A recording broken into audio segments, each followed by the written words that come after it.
Well, it's certainly inadequate, but it's not just a failing of the president. It's particularly a failing of Democrats and Nancy Pelosi, because if they did the work that we send them to Washington to do, it wouldn't be falling to our criminal jackass president to construct in an executive order what Congress should have passed in legislation 3 months ago, 5 months ago.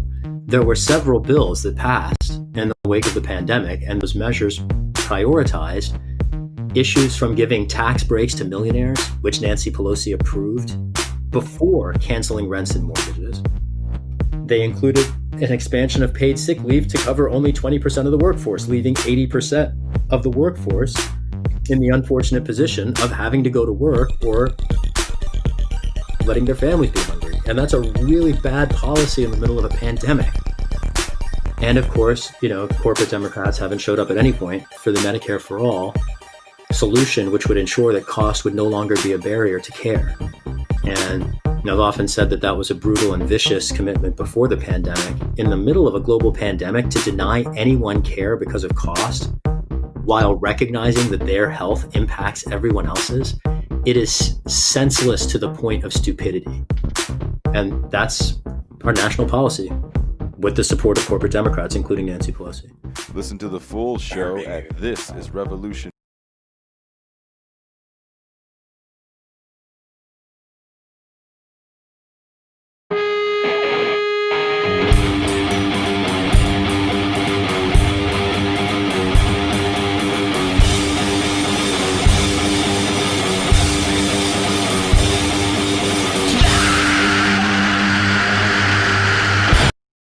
All right.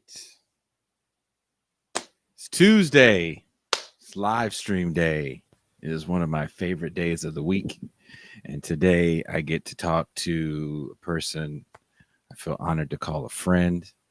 I've been hyping this up kind of all day. Shahid Buttar ran against Nancy Pelosi, I believe this past cycle was his second time running against Pelosi. And I actually did some volunteer work canvassing on the campaign. I really believe in everything that Shahid stands for. I'm happy to have him come on here, and we are just going to do a takedown of the Democratic establishment. So without any further ado, I'd like to introduce my man, my mellow. He's a constitutional lawyer. He's an activist. He's a DJ. He's an MC. He's a poet. And that's my dog. What's happening, brother? It's great to be with you. I think I'm blushing over here right now. Thank you very much for your kind introduction. I was nervous, man. I'm not gonna lie. I was sitting there, I was like, man, he is running on CP time. He does not understand. This is not CP time. No, you got to worry about me. I was just on the other line. But yeah, thank you so much for bringing me back on. It's I'm honored to be with you, and I'm particularly honored by all your help, and all the help of all the people who joined us over the last 2 years. It's been a hell of a ride. It's not over yet. We don't know what is in store for us coming up.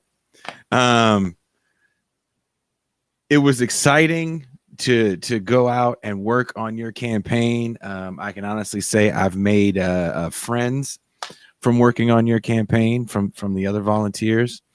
That warms my heart, especially because we all believe in the mission, and it wasn't just getting rid of kind of an odious long time corporate Democrat in Nancy Pelosi. It was putting in a person that we really believed in, right? And what's interesting to me is all of the holding your nose to vote for Joe Biden rhetoric that came out once Bernie Sanders was crushed again by the Democratic Party. Yeah. And the kind of infighting that we saw in the progressive left sphere, right? Like you have some people that are like, nope, F it, I'm voting green, or I'm voting PSL, or I'm not voting at all. Mm-hmm. To no, we have to defeat the fascist, and we're going to vote for this guy. And all the time when I would go on shows, and even my own show, I'd constantly ask the question, I get this is important, I get it, but I mean, there was a time, let's take the Wayback Machine back to like 7 months. There was a time where you were making noise, and Charles Booker was making some real deal noise. Yeah. And if it wasn't for some hardcore voter suppression in the state of Kentucky, yeah, we may be looking at a very different Senate situation. totally. And I kept giving people the situation. I was like, well, if we want to play make-believe politic games, like guys do with sports all the time, what if Buttar takes out Pelosi and Booker actually gets momentum and takes out Mitch McConnell? And that could have happened. That could have happened. If the national movement united behind either of our campaigns, I dare say it would have happened. Mm-hmm. But, I haven't talked to Charles, so I don't know if he'd say it the same way. And, there's some side of me that looks forward and recognizes the, infinite of possibilities that remain. And as I look in all seriousness and candor at the last year, I see it both as, a remarkable sort of like feat for our campaign in spite of headwinds, but just a tremendous lost opportunity for a movement that had the first shot in 30 years to knock out a crucial pillar of bipartisan corporate rule. And it's not just the fact that we fell short of the goal. What particularly I find disappointing is that the Sunrise Movement, Justice Democrats, Brand New Congress, Democratic Socialists of America, Progressive Democrats of America, the SF Tenants Union, the SF Berniecrats, not a single one of those groups showed up. Every single one of those groups deferred to the establishment, a figure who has funded concentration camps, Trump's military budget, somebody who's entirely complicit in the parade of horrors we've seen from this criminal administration. And rather than challenge their own member of Congress, it's like all those people will say F Trump. But when it comes to their own voice in Congress, who's facilitating them, they're just, they're nowhere to be seen. They're just not engaged. And that failure of institutions that claim to care about principles, a failure, one that, is not disappointing to me. It's a disappointment to the movement and the future that I think is marginalized by virtue of that failure. And I particularly look at groups like Sunrise or the Justice Democrats or DSA that claim to be oppositional to established power. And I think they aim to be, they are in their rhetoric, they are sometimes, but at the most crucial points, they were not on the field. And, if we had a tenth of the juice that those groups have gotten by virtue of their relatively thin commitments to principles that we have done, frankly, as much to advance, I do think that fantasy world you're talking about is one we could actually be living in. And, we have only the future to engage rather than the past, in terms of going forward. But if we are engaging the diagnostic project of looking back, it is difficult for me to look past the absence. I feel like I'm paraphrasing Dr. King here in his letter from a Birmingham jail. The thing that disturbs me is the absence of our so-called friends and allies. That's what particularly jumps out at me. And I do want to get back to that. I'll be honest. I mean, that's a sore subject for me as well. I felt sore subject in the sense of, I mean, I wasn't the one running, but sore subject in I was equally, I was pissed off. I didn't even get to be pissed off. I mean, I just had to be contrite, even though I didn't do anything wrong. So I thank you for being pissed off. I'm glad somebody was. You and I have definitely talked outside of just walking around doing campaign shit. Yeah. And, we have some good conversations. I've definitely I've befriended I don't know if you're familiar with the work of Adolph Reed. Not as close as maybe I should be. Tell me about it. He definitely him and his son is Torrey Reed, and him and his son definitely have really good critiques of the left and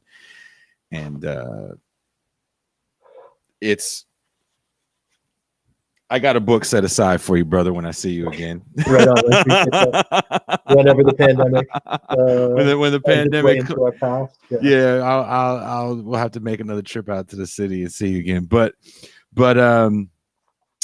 so here we are, and we have another at least 2 more years of Pelosi controlled Congress. Yeah. And we're looking at another toothless bailout bill, spending bill for coronavirus. Yep. You've had some pretty fiery tweets over this on the which was what kind of made me go, maybe I should reach out to Shahid, because he's spitting some fire on it. When you were running, they were fiery, but it was still I'm running. Now it's like, oh no, gloves is off. So let us know how you really feel about the CARES Act and CARES Act 2. What do they call the new one? What's the new one called? A heap of stinking trash. No, there's no checks, right? The new one, there's no checks. Acronyms come out to HST, the heap of stinking trash. The HST bill. Here you go. A bunch of nothing for you. What is your critique of this new bill?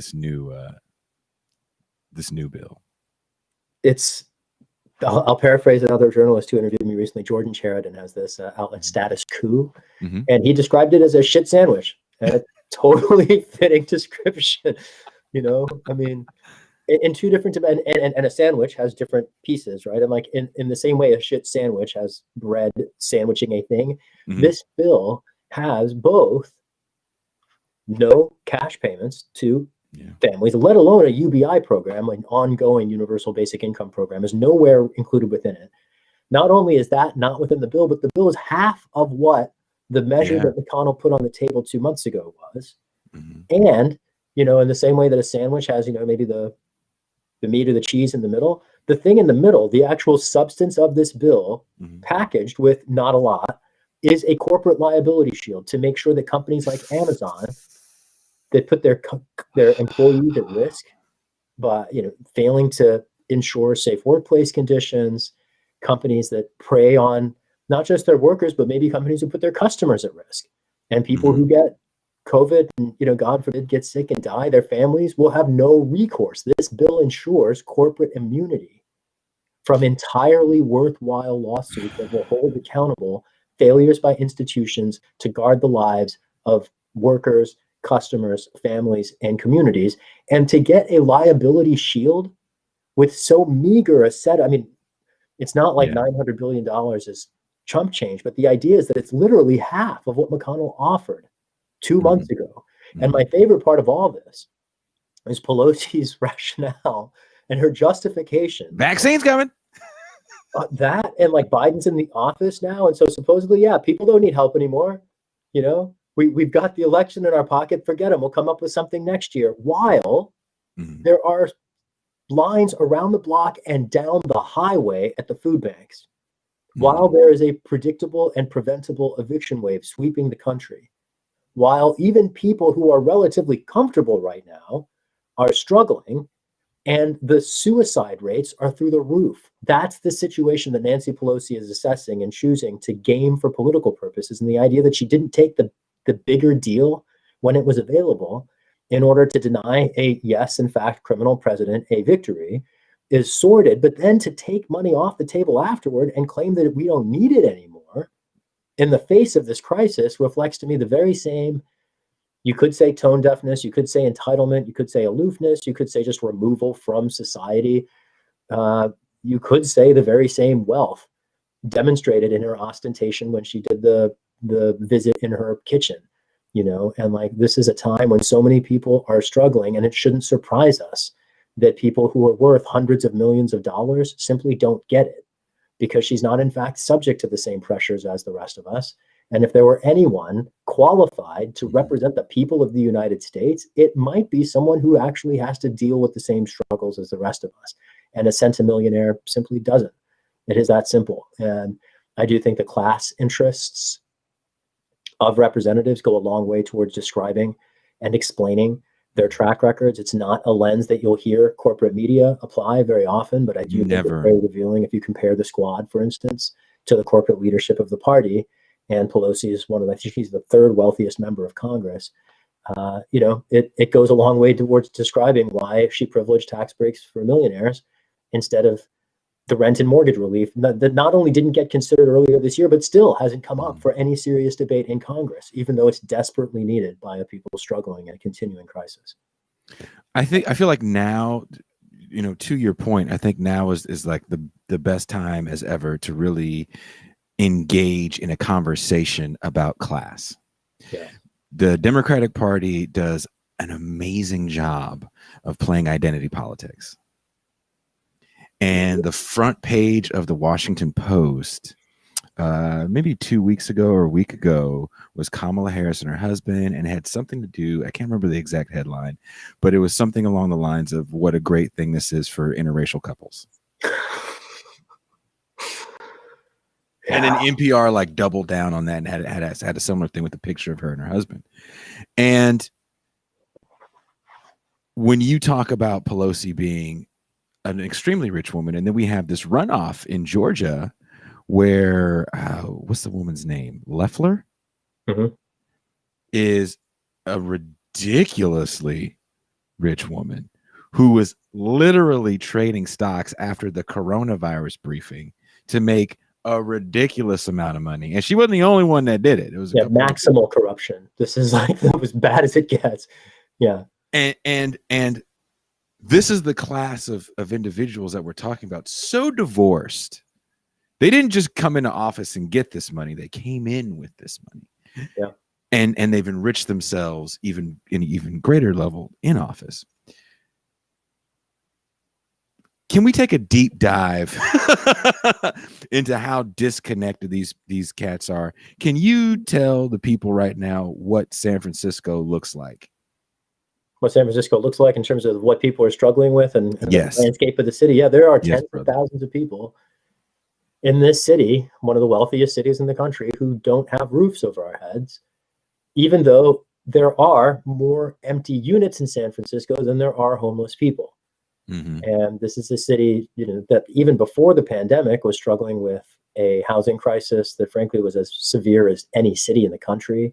Thankfully, one of the ironic impacts of the pandemic has been that because so many, particularly technology companies, have moved to remote working situations, a lot of their workers have frankly left. So there's been a substantial, not in any way abstract depopulation of the city. Rents have come down about 30%, which is remarkable. And granted, it was, the most expensive real estate market in the country before. Yes. And I think we have maybe hopefully lost that distinction since. And I do hope that maybe enables more people to come back. But over the last 20 years, the process of gentrification in this city and the displacement of longstanding communities, it's really led to frankly, a demographic transformation of San Francisco.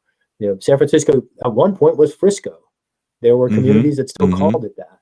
And as the Black communities of the Fillmore, got basically shredded by gentrification and displacement and urban renewal, tearing down, entire city blocks.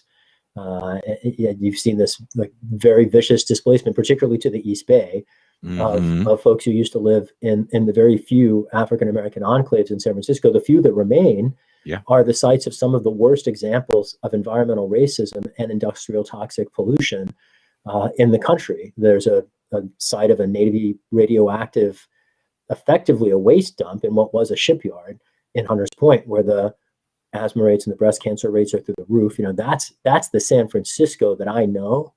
I see San Francisco composed of, particularly Latino essential workers who account for more than half of the COVID infections here because they're an underserved community. And I see our voices in Washington, including the very powerful vice president-elect, the very powerful Speaker of the House, and the ranking member of the Senate Judiciary Committee. And every one of them is a millionaire. And I think of that as, a remarkable abdication of the responsibility to represent not just wealthy San Francisco, but the entire city, the community here. And I see it frankly, not having a voice in Washington, that's a big part of why I ran. And we have a chat going on too. Our buddy, we have a mutual friend, Mike Rufo. Right on. Yeah, just reading. he said What up, Mike? he said the left folded shamefully. Zero cred left. Yeah, I mean, I wish there's a way to bring him on to talk about it. Yeah, but yeah, the left. Hey, Mike hit me up hot, man. He was hot about what happened. And when you describe that picture that sounds somewhat dystopian about San Francisco, I could say the same thing about Oakland. And I'm literally on the other side of the bridge from you, like literally. And the homeless encampment has grown so large. I was going to try to put up a picture, but I can't find one right now. I took a pretty recent one. You know, people are in the middle of the street. There are some good people trying to do good stuff. They were doing AIDS testing last time I was there, just out of the kindness of their heart, trying to do coronavirus testing because it's off the chain. Well, what does it say when communities have to do that and our governments aren't? Like, it's just so appalling to me that it's falling to our neighbors. Yes, to show up in this way. And it is, I agree with you. It's a beautiful thing to see neighbors show up for each other. And it's a reflection of the failure of our system. And another thing I wanted to talk to you about, Operation Room Key in San Francisco. I did work at a Room Key shelter last time we spoke. I personally spoke. I was still there. I did have to leave because of. Have you talked about it on the show? A little bit. It not that I don't want to. Trust. I care not about the company that I worked for. And I think people need to know about what was going on at those Room Key shelters. I can only speak for mine and the ones that were right next to me. It was a cluster, right? What did you go down? At the end of the day, you're taking the hood and you're throwing it in a hotel and then you're walking away because the attitude was, we're afraid that these people are going to touch the people that we don't want to be touched. And the prison system is the same way. I actually was at a good friend of mine's house yesterday who works at San Quentin, and we were having this discussion. We disagree on a lot of shit, but there's one thing we agree on is that no one gives a hot damn about poor people. And definitely no one gives a hot damn about homeless people, because as these shelters they're done. I think there's going to be one in Alameda County that holds about 100 people. And from my understanding, the only way you can get in is if you're on a approved list. And there's a shit ton of questions you got to answer to be homeless enough to get supportive housing for your homelessness. Right. So it's going to be a swift kick in the behind to a lot of people that have been kind of just sitting in a kind of nice hotel room for a little bit. We were trying to get some there was some good people there. We were trying to put together some programs for people. We did put some programs for people as far as education for the kids that were there, as far as drug rehab programs, as far as like getting them out there working out with personal trainers and yoga. And we were trying to do as much as we possibly could. I left because I did give a damn about those people in that place. And I was so appalled by the way the organization that ran it for the county didn't do things like test. You got people coming and going. Yeah. People coming and going.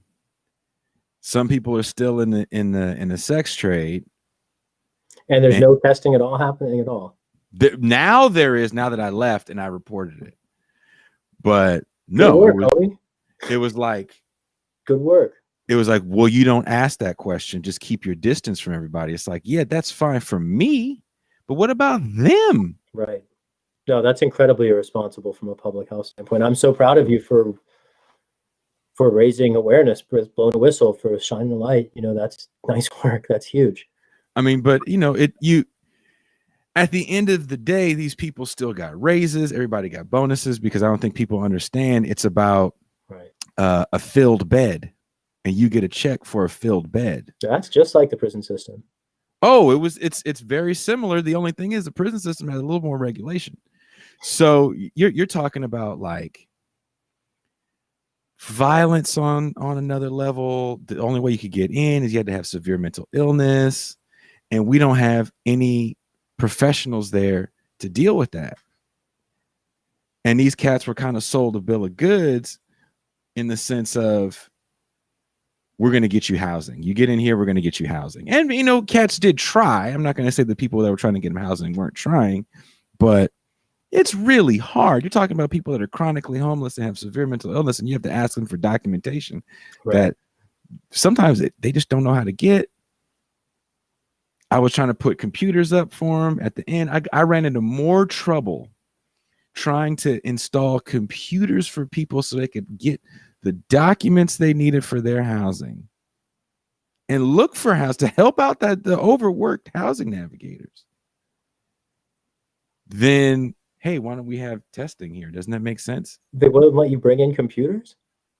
We got donated a bunch of really shitty computers. You don't need anything that fancy for people to go on. I mean, right? No, that's almost exactly what you're looking for in that situation. It was just the rules. And here's the irony. It was like, hey, man, this person wants to donate 30 computers. Okay, cool. I can dig it. I go pick up these 30 old ass computers. I set some up. People start using them. Management taps me on the shoulder.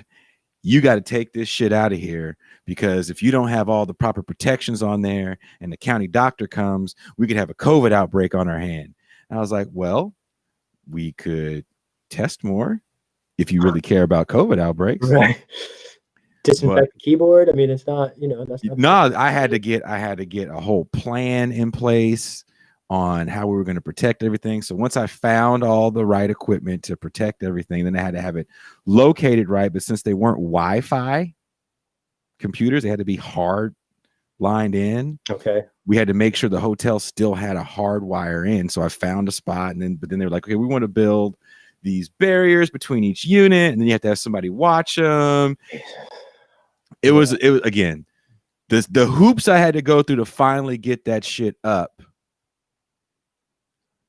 But you got outbreaks and COVID positive employees, and you're not telling your staff that they're working with COVID positive people. Okay, wait, pause there. Talk about that. I just unpack that last piece. That's a big deal. We were just talking about corporate liability shields, insulating companies that put their workers at risk. Talk about that part. So we had a cat that was just gone for about a week. And I didn't know why he left. And he once I got the job I got promoted to, start bringing in all this stuff and start these classes and stuff. And this gentleman, they tell me, hey man, this guy just left. We don't know why he left. So, we figure he quit. It's, as you can only imagine, it's not the easiest job. Right. Right. I called the brother up just on GP. I was like, hey, how you been? And he goes, I'm fine, man. I'm not showing any symptoms. I said, symptoms? Symptoms of what? He goes, oh, they didn't tell you I got COVID. What? You found out from the dude himself because you called us on the low to check in? So I go to management like a responsible, angry motherfucker. And I say, entitled to be in a situation like that. I mean, damn. And mind you, it's not like, let's just be real. It's not like my girl is happy about the environment that I'm working in. So I go to management. I'm like, hey, why didn't you tell us this? You put all of us at risk, and you put not just the staff, you put all these people at risk because this motherfucker is the one that handed out dinner. What? So they didn't tell the patients that they'd been exposed to someone who had been exposed. Here's the best part. I mean, these are failures of public health guidance up and down the block, right? Oh, dude. Here's the best part. They go, well, we asked them some questions, and we checked the security tapes. I was like, you checked that motherfucker's tape? He worked 8 hours a day for a week before you knew. So you gonna tell me you watched him for 40 hours? Because I'm gonna call some bullshit on that. Mm-hmm. And then that is ridiculous. And that's exactly. I'm just thinking about what you're sharing in the context of that bill, because that bill is exactly the kind of thing that ensures that people like you, let's just say hypothetically, you and your family got sick. I mean, you need to have a recourse there, and this bill ensures that you wouldn't. I'm offended for so many reasons hearing your story, both, the employer and their malfeasance, but also the way the public policy has been engineered to protect and insulate that kind of corporate malfeasance, to ensure that people in your shoes or your colleagues' shoes or the guests don't have any recourse. So when I had Chris Smalls on, I love that guy. So that's the homie, by the way. Damn, I was supposed to call him yesterday too. That's the homie, by the way. He was on the West Coast recently. Yeah, he said he's coming back soon. He came to kick it with us in Dolores Park. He hung out with us one day. He's the homie, right? I mean, for the sake of your listeners, folks who don't know the name, this was the brother who in New York City organized the walkout and employee strike, like a wildcat strike at Amazon, responding to the company putting its warehouse workers in unsafe conditions. And then the company leadership of Amazon came out smearing this man as supposedly unsophisticated. And he brought one of the world's largest corporations, to its public relations knees because of its, not unlike the story you're describing, Oh, Chris, Chris was a big reason why I left. Right on. You tell him that? He must gotta be that. I told him there's two people that were a big reason why I left. And it was Chris was one of them, and a woman named Christy Lovitch was another one in Southern California that did similar stuff. Okay. And some of the people from the shelter are chiming in here on the chat, because we all worked in this environment, and we understood the bullshit, the fuckery that would go on, and the fuckery that caused me to finally say enough is enough. And I see you, Annie. The fuckery was it was like a Thursday. It was like a day before we were going to do our first full-on drug counseling. So we were all I was stoked about that. And they started telling us we got to wear N95s, which is, for a while it was don't wear an N95, you're fine. Then it was no, everybody's got to have an N95 on, and they're giving us like, you better come in with the N95 and gloves and We all go into our meeting room, and it's an all hands on meeting, and they're like, there's been an exposure. It was literally what I've been warning about. I was like, if we don't test, we're going to get an exposure. And so there were caregivers that were coming in, and they would wear like nurse scrubs and the little surgical mask, but they came in because you have a lot of people with no legs, the elderly, they can't get around. So they would clean them up, clean the room up, take the trash out, but they're definitely exposed. Like pretty much what you guys see in nursing homes. You hear about all these nursing homes. That's the same thing. These are the same hotels. Okay. Same level, right? And they didn't even have like enough PPE. They didn't have like face shields. No. And here's the irony: when the county comes in to do an audit, just step in the door. Hey, tell me if this remote control works. Is there a hole in that wall? Fighter planes, and we don't have masks.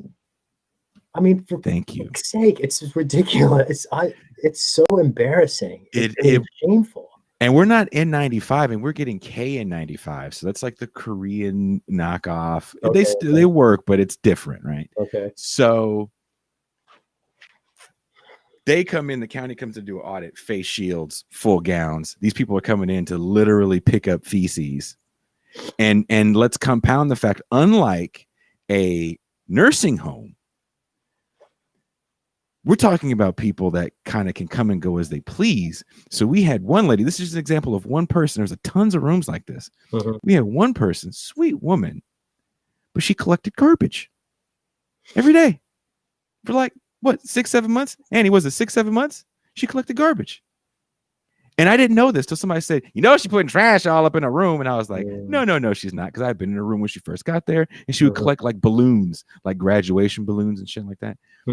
She told me her remote control wasn't working, so I go in the room to go fix her remote control. Shahid almost threw up on her when I opened up the door because she had collected garbage for months. It was back to the ceiling. Maggots and flies are everywhere. Wow. And I'm like, we gotta handle this. So this is the level of room that these caregivers are going in. Wow. And cleaning with just short sleeve scrubs on, little surgical mask, bullshit gloves. So no like face shield. no face shield. Like 4 or 5 of them ended up getting a COVID. Are you for real? And so they told us that, we had to do this and we had to go test everybody and yada yada, all the rooms they touched and da-da-da-da. And man, I got mad. And the last thing I said was, this is what I've been saying the whole time. I'm out. And that's when you left. I literally, like that, I said, this is what I've been saying the whole time, and I'm out. And I walked out the door. Right on, brother. Hell yeah. Good for you. But I'm glad you're talking about this. I mean, this needs to get heard. But what hurt my heart was, you put these programs in place and you hear these stories about these people, and there was a few kids there. It wasn't a lot of kids there. There's a few kids there. These kids ain't in school. They're not in online school. They just ain't in school. Right. One little boy hadn't been in school in like 7 years. So I found a woman, nice woman. That was one of the clients, one of the guests. She just happened to used to teach before she lost everything she used to teach. Okay, right on. So it's like, hey, would you mind teaching kindergarten and first grade, teaching kids how to read? She was like, yes.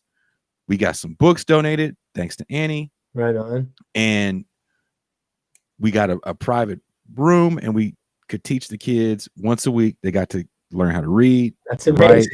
Right? And you all did this at the staff level without like institutional support? Like this? No, this is just me going to somebody. That's all the things I did was just me calling people up and people going, let's rock. Props. That's organizing, yo. Well done. Hell yeah. Props to your friend Annie too. And the woman that was teaching the class calls me up, brother. And these aren't fake. This fucks with me. She goes, one of the older boy stopped her and was like, can you at least teach me how to tell time? Because they cut all the programs. God. And she had asked him, she said, can I just teach these kids? And they're like, we'll get you books. We'll get you whatever you need. Yeah. We'll get it. And they told her no. How old was this kid? You asked that? The kid is 12. Yeah. He's 12 and he's got a 4-year-old brother who was learning how to write. And there's a 5-year-old in their room that also was learning how to read and write. And it pisses you off because you're like, this is the shit that builds community, because every time those kids would come play with me, because they kind of had the run of the joint, right? Right. But still, you don't want to see children running around at 10, 11 o'clock at night like it's 10, 11 o'clock in the day. So it's like, if you're going to run around at night, come run around with me, and I'll find some games for you to play. We'll figure something out. But you don't got to be out there running around people we don't know.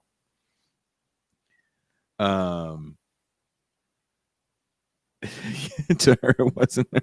No, it wasn't her garbage. You see the comments, yeah. Gary's got an interesting comment too, just about how heartbreaking the story is that you're sharing about these kids trying to get.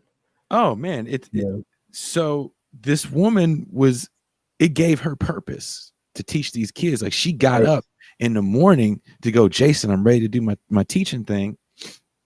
Can we pause there just for a second, just on that theme that you're raising about this woman who had been a teacher and finding purpose in it? There's a law professor at Stanford in the 70s. She wrote this paper. Her name's Deborah Rhodey, might have been the 80s. But this whole theory about property rights in occupational identity. And this would it would have been really meaningful if, like, manufacturing workers whose jobs were displaced during the era of corporate outsourcing in the 80s and 90s, if they had some kind of property right in their job and their identity as a worker, the industrial hollowing out of the Rust Belt would look very, very different, right? I mean, this also this touches on a lot of different things, but I'm just raising that because what you're describing is almost like the philosophical basis for that property law proposal. The story of this teacher you were talking about, who got fired up by the chance to apply her craft. Yeah. And denied it. Like, that's very profound, I think. It's it's she finally did get housing. Right on. The teacher did. She called me on Thanksgiving to tell me the good news that she got housing, but she's still hurt by the fact that she can't teach those children, because she understood the importance when we found out this older boy hadn't been to school in so long. Like it's hard not to have your mouth drop sometimes when you hear this stuff, right? And when you hear like when was the last time you went to school, man? And I thought he was gonna be like, oh, a year ago. He was like, no, I've been since like the second grade. Yeah. I mean, when you said the thing about, can you at least teach me how to tell time, like that, the awareness of wanting to learn and the indication of having not been given opportunities, it's like so plaintive. I mean, it's painful just to even think about that. And like what you're describing, that attitude of people looking for opportunities to learn and not having access to them, that is generally like the state of humanity at the moment.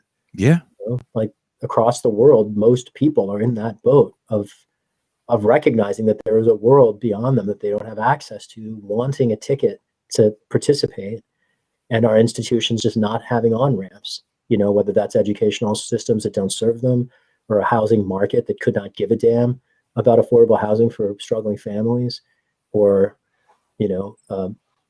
fossil fuel industrial extraction complex that doesn't care about people or human rights or anything. Or it's painful to hear. Thank you for sharing it. Oh no, it's a maddening story, and that's just one, which is closing.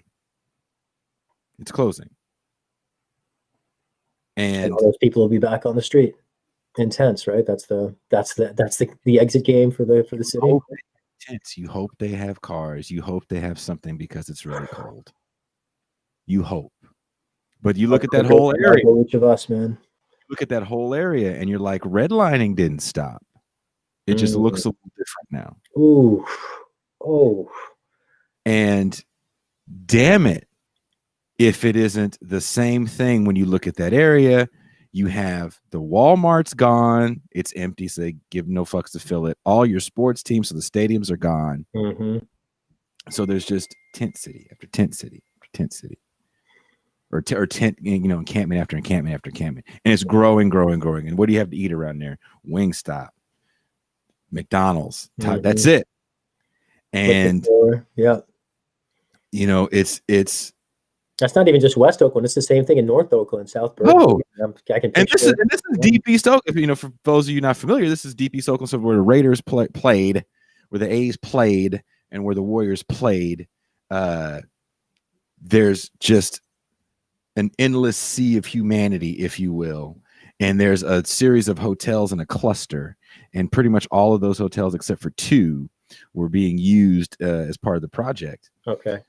Minus the hotels, when you talk about the encampments, that also characterizes North Oakland, West Oakland, the Mission here in San Francisco, the Haight, Tenderloin. I mean, it's like the entire Bay Area right now is turning into one giant homeless encampment. And it's frustrating to see. And I have a friend joining us as well. He worked with Professor Richard Wolff. Oh, right on. He is an economist extraordinaire in his own right. He's hilarious in his own right. He's insightful. Dr. Asatar Bair. Hey, thanks for inviting me to this party. Dr. Bair, I'd like you to meet Shahid Buttar. Very nice to meet you, sir. It's an honor to meet you. I followed your campaign with great interest. I donated to it as well. And, good effort, really needed to be done. And, it's tough to see the result, but, we really swung for the fences there, so I commend you for that. Thank you for your support. It means the world to me. Yeah, absolutely. How are you doing, Dr. Bair? Well, I'm doing all right, all things considered, Were you listening to any of this show beforehand, or you were busy doing professor stuff? You make me sound more important than I am. You are someone's so Shahid. Dr. Bair is a professor at Riverside College, Riverside Community College in Riverside, California. Yeah, what do you teach? I teach economics. Okay. Yeah, it's everyone's favorite class. Well, I mean, if you're teaching it, I understand that you were studying with Richard Wolff. So if you're teaching it with an inclination towards liberation, that's actually quite profound. Thank you for your service. Yeah, I mean, well, it's a little bit odd. I mean, I'm a communist.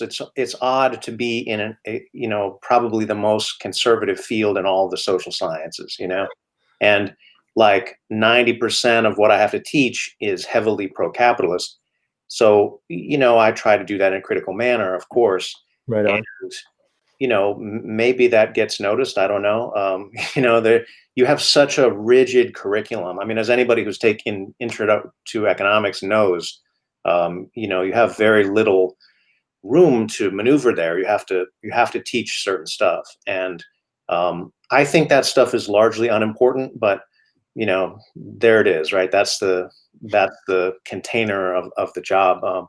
Well, and even a container, though, I mean, can lend itself to a Marxian presentation, right? I mean, I think the whole like theory of price, supply, and demand can very neatly lead us to an explanation for why, so many things like caring for sick people in the household are so structurally undervalued. You know what I mean? Like it gives us the tools to critique. Yeah, I mean, some of it does, I think. I think supply and demand is really designed to show that competitive markets produce a kind of optimal society, So, given that that's its goal, it's hard to. I think it's kind of hard to use as a way of explaining prices that come out of, like a non-competitive market. Like how many prices come out of a non-competitive market, right? Like a lot of them, and so a lot of times I get students who are confused, but they're confused for like the right reasons, Okay. because it's a very simplistic form of thought that's being taught, and I think a lot of students just kind of naturally resist that, and they're like, their thinking is more complex than this very simplified abstract model, Yes. And they're like, well, what about this? How do you explain with this? And I'm like, well, the model's not really designed to explain that exactly, to modify it. We're trying to just do the basics. So I think you're right. Some of that stuff it may be useful, but you have to kind of, I don't know what, escape the container that it's in. Yeah. So, Dr. Bair, Shahid, bringing it back to the Democratic Party and economics. I read an article today in the Daily Poster, David Ciorda's daily newsletter. I'd highly recommend it for people. Just a new platform he just launched in the last month and really doing great work there.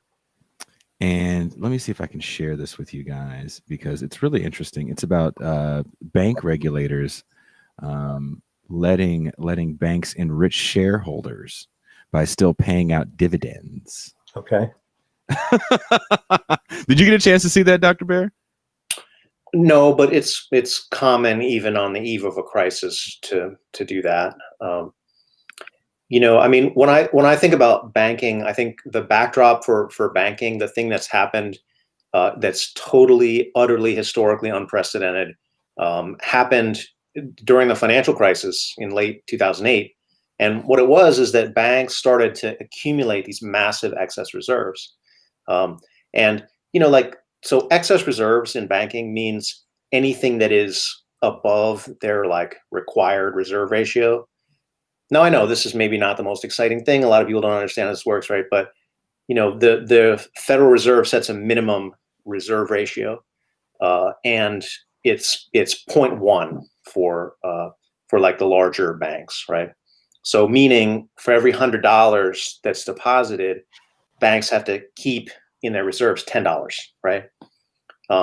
And the thing that banks were doing, all the way up until the financial panic hit late 2008, is they were using loopholes so that they could keep on hand far less than that $10. I mean, $10 already seems like a huge risk, right? Like the banks are actually, by any technical definition, they are insolvent, right, all the time. Undercapitalized? Well, I mean, we use that term, but the technical term really is bankrupt. They're insolvent. I mean, Okay, right on. That's so right. it's odd, right? Because for the last 500 years of banking, that's the nature of the fractional reserve system, right? But banks use this loophole to Can I evade. just ask you a question? So you're saying inherent in the exercise? Yeah, yeah, it's inherent in the exercise. Yeah, Okay. and that's what leads to bank panics and bank failures, and why there's a central bank in the first place, right?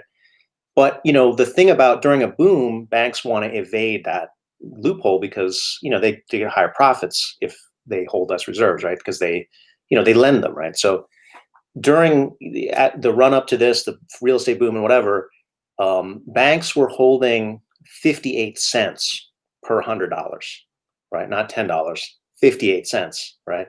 So the crisis hits and banks are like, oh my God, we could, fail so easily, right? Or we have basically no reserves. And they go massively the other direction, right? So reserves go from 43 billion in the entire system, right? Which sounds like a lot, except there's 7.4 trillion, in demand deposits, right? So Okay. it's a tiny, tiny amount. Banks go from that, almost zero to 2.8 trillion. So, and that's all excess reserves, right? And they do that, they hold on to that for almost up until now, right? I mean, you still have trillions of dollars in excess reserves. So I think it's amazing, like, the Great Recession, worst crisis since the Great Depression. It's really set off by banks' refusal to loan, right? Even to people and businesses that have very good credit. So, like, they're doing that because they're like, we could actually collapse, right? The Fed can't bail out everybody, right? Or maybe they could. We don't know, right? That's never, we actually don't know. They did create trillions of dollars, right? They pumped that into financial markets. So I think that's like what I think of as the context. When we see that banks are again shoveling money toward bonuses or the various giveaways toward the rich. I'm like, well, that's kind of the thrust of the whole system. Yeah. I don't know. Does this? I don't know if this makes sense. No, Oh, it absolutely. makes And you're getting sense to me. positive comments in the chat. People are into it. So you're being referred to as Dr. Buttar. Are you Dr. Buttar? I know you're a lawyer. No, I'm no doctor. I saw that too, but yeah, no, I'm just a schmo. I don't know. Stanford Law. You went to school for a minute. For Dr. Buttar, what are the first two issues you look forward to engaging in Congress when you defeat Pelosi and restore San Fran's faith in the left? So I used to say my first answer to that was legalizing cannabis, except the House just passed that, which I'm very grateful for. I'd also note how long it took to happen. I think Medicare for All is the most important policy proposal before the country at the moment, especially during the pandemic. And the one that I think we could quickly gain the transpartisan consensus to secure is ending mass surveillance. Those are the two things that I'd really like to prioritize if I have the opportunity to serve in Congress. And you were part of the team that got facial recognition software not in San Francisco.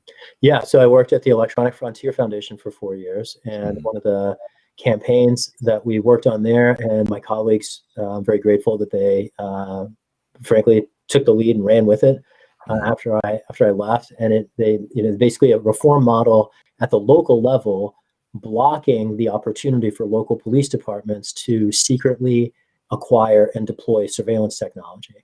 And by imposing basically civilian review opportunities, the idea is to stem the tide, not just of police militarization, but also the expansion of surveillance beyond three-letter agencies based in and around Washington, D.C., that has come to include literally every police department across the United States. Here in San Francisco, I guess it would have been the spring of 2019, we became the first city in the country, and I'm proud to have advocated for the law that passed to not only block the secret acquisition of surveillance technology generally, but also take off the table face recognition, face surveillance software that we've seen prove discriminatory in too many communities around the country. And we got the article up here. Let me make it real big so people can see. During the last financial crisis, banks paid out dividends to shareholders even as losses mounted and the financial sector headed towards collapse.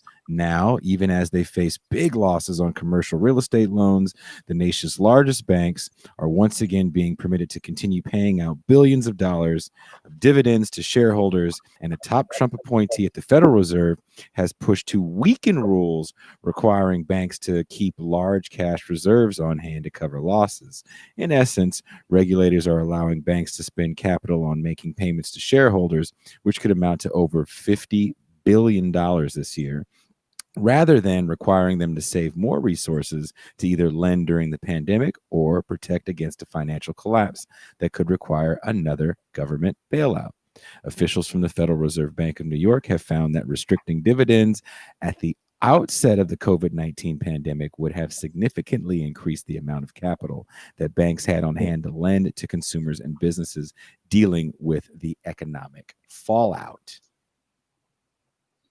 Yeah, I mean, dividends are typically the largest distribution of profits of an enterprise. So, if banks didn't make that big distribution of profits, then they would definitely have more cash on hand, right?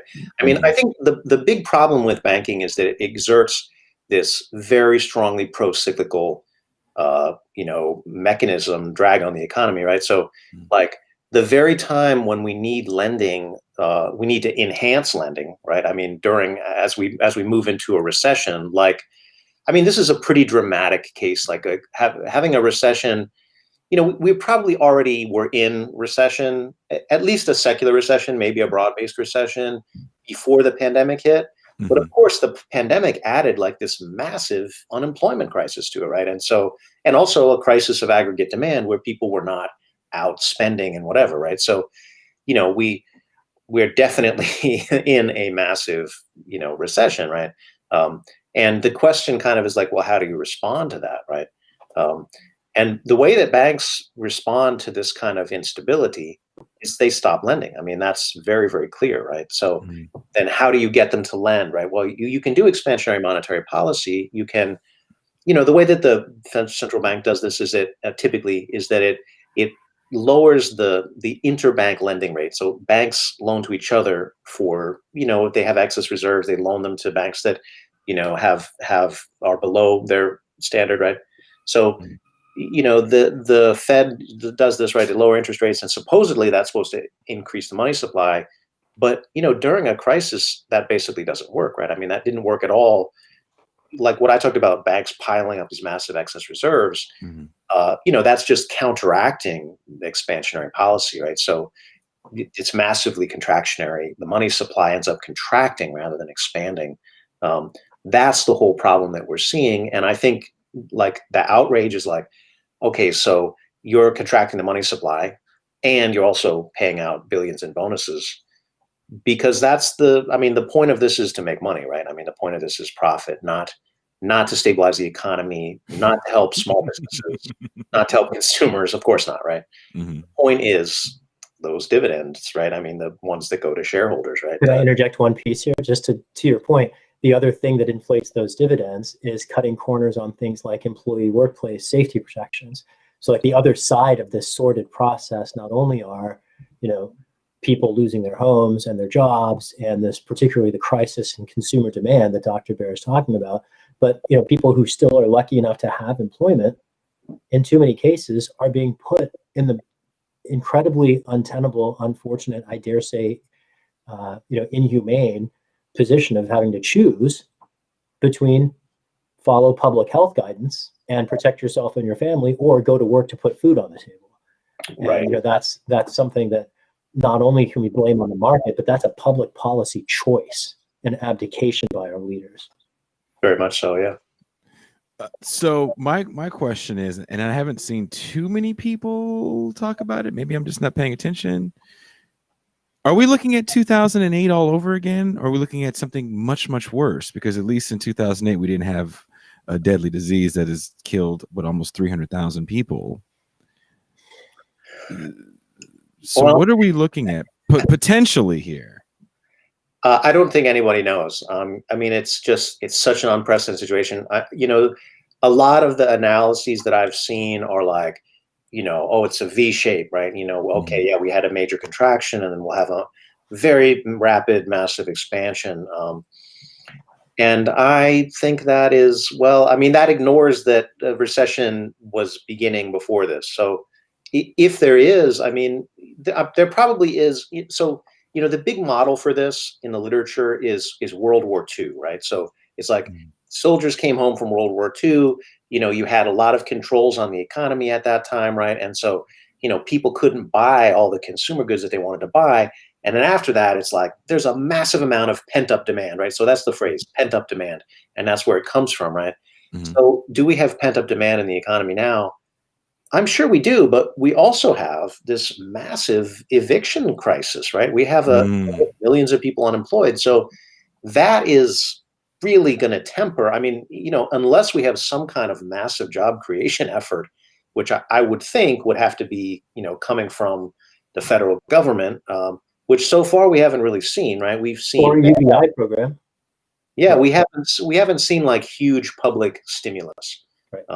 So unless we see that, it's very hard for me to see that there would be an organic, V-shaped recovery under these conditions. I think because the uncertainty is so high, I don't think it's a good parallel to look at like the return from World War II.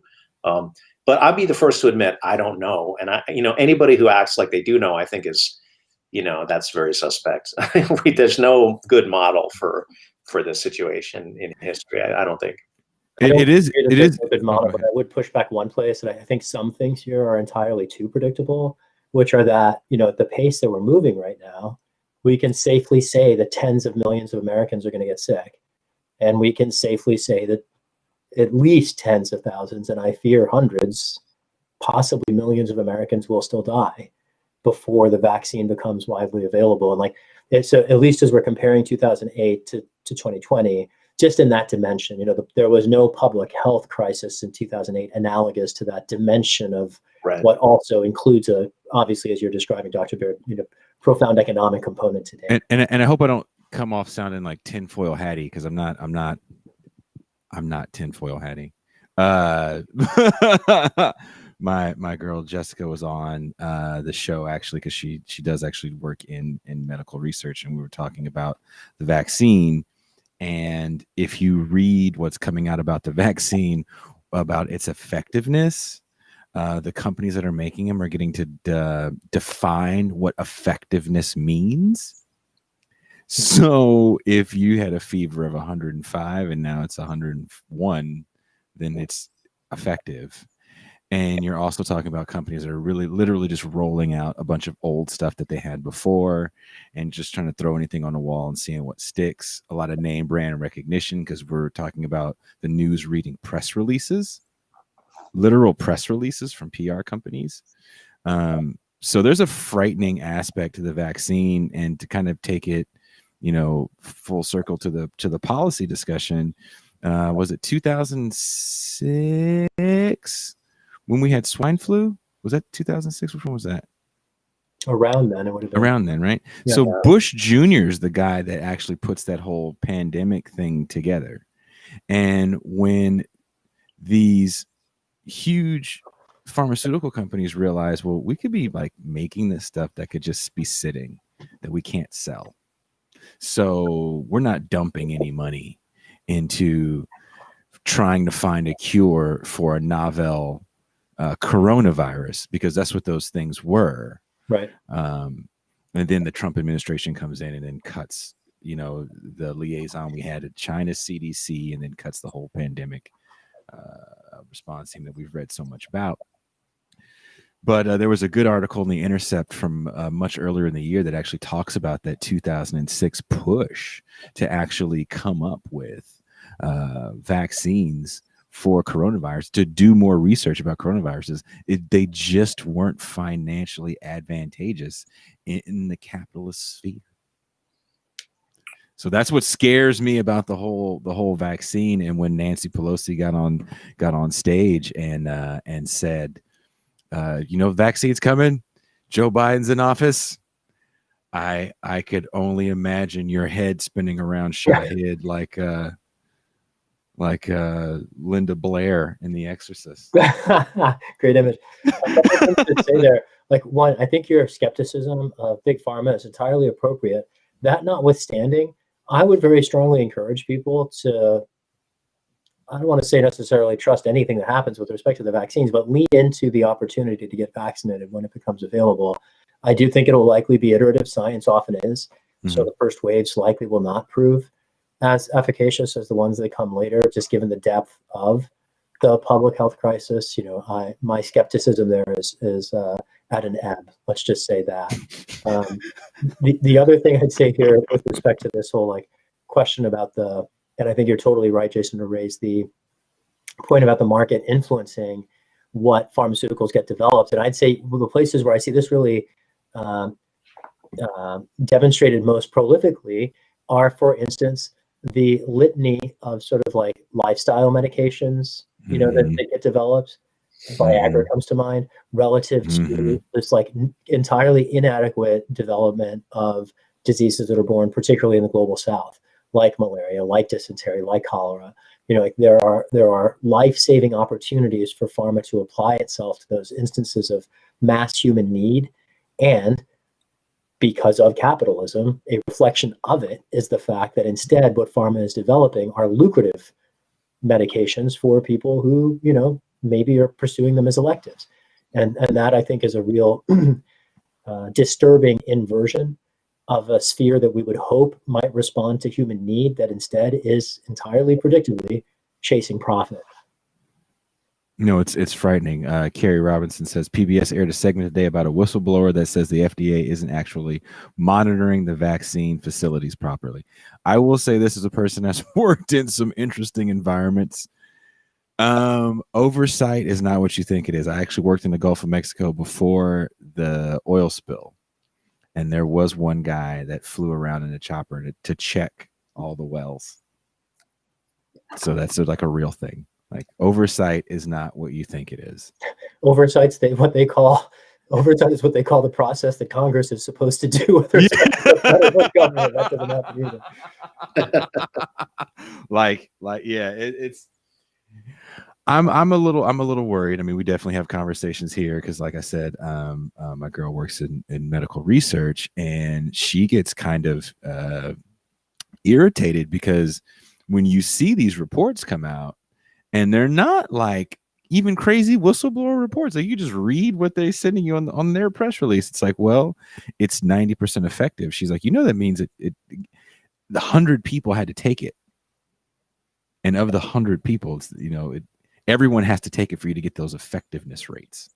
My sense of the first wave of vaccines, the biggest challenge is the cold storage logistical challenge it presents, because it's got to be ultra cold and the case can't be open more than a minute for a day. And people have to get the second dose within, some amount of time of the first. And so this idea that there are so many logistical questions of how to deliver it to end users without the adequate infrastructure in place, with the training at the provider layer to make sure the doses are delivered effectively. And I think that more so for me than the approval process is the locus of continuing concern. And just the fact that, how is it and when is it going to make its way available to everybody? The general public. No, it's that's a concern. If Lori Garrett was on Democracy Now, I don't know if you guys know Lori Garrett. She's like the foremost expert on infectious diseases. She was one of the part of the team that cured smallpox. Okay. She was part of the team that handled Ebola and wrote some really great books about it. They're entirely too long. Lori Garrett was like, the big issue you're going to have with the vaccine is it going to be one dose or is it going to be two? Does it need to be cold, cold storage? Who's going to come up with it first? Because that country's population is going to get it first. And then you have to worry about getting it to your country. So the fact that, a lot of nations, we're not working with anyone. We've pretty much siloed ourselves off. Countries like Cuba that are actually doing well, we're still fighting a Cold War. How many years has it been? 60? Have you guys looked at the COVID projections recently? I mean, I think I'm scared to echo what Shahid said earlier. I mean, we may be at around the halfway mark in terms of deaths, right? I mean, the COVID-19 from the health department, right, is saying 538,000 projected deaths by April, right? So are we going to have a vaccine rollout, within the next 5 months that's going to meaningfully reduce those numbers? I mean, it would be amazing if so, but you're giving me chills right now. I mean, we're seriously at the point where we're denominating the number of deaths in the, I mean, still thankfully fractional, but millions. Yeah. It's at that level now. Like, that is horrifying to me.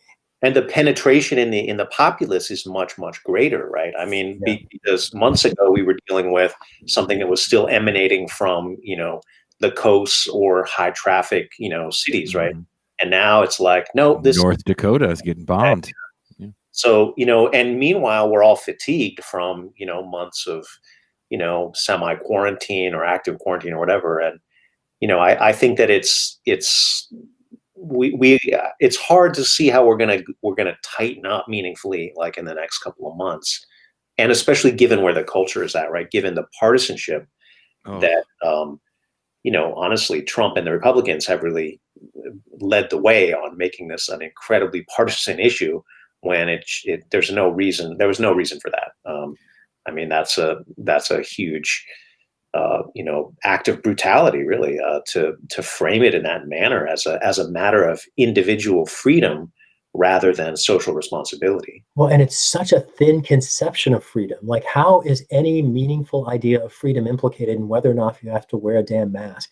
It's the same thing as seatbelts.